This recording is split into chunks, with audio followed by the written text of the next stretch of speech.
attorney. He joins me live from Pennsylvania in the United States. Great to have you here with us on the program. Is there any law that could justify what the U.S. did in Iran? The simple answer is no. International law is very clear. What the United States did and what Israel did before it is a crime. It's a crime of aggression. Aggression is one of the most severe crimes under international law because it invites retaliation. It invites a slew of violations, certainly death and destruction. It cannot be used. Violence cannot be used. War cannot be started except in a very, very narrow set of circumstances where there is an imminent danger which cannot be forestalled through any other means like diplomacy or negotiations. So if you are being attacked or about to be attacked, maybe there is some justification. But to simply start a war in order to prevent a hypothetical future danger is not allowed under international law. Jonathan, then let me ask you this question because, I'm sorry, but international law has become a joke right now.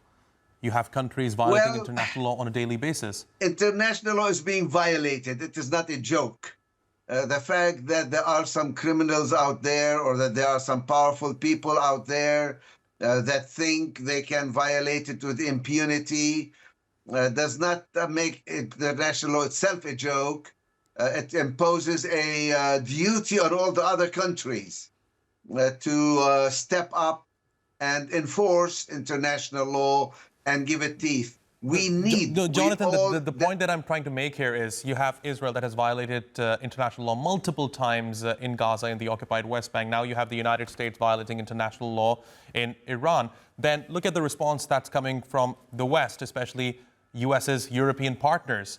None of them have pointed out the US is violating international law. So by doing that, they're basically normalizing what's happening right now. And I believe that is a threat to international law in itself.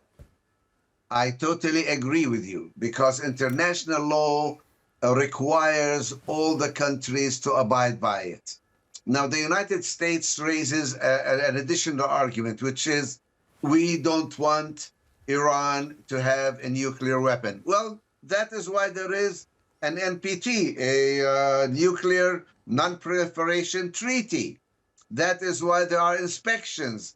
That is why there are mechanisms to ensure that Iran or any other country does not weaponize and does not use nuclear energy for military purposes. And Israel hasn't signed the NPT. Israel doesn't allow inspections. Israel is the last country in the world that can complain about the weaponization of nuclear energy and the use of nuclear weapons. And I'm very sorry to see that the rest of the world has been talking for years about Iranian nuclear power without even saying anything about Israel's weaponization of nuclear energy.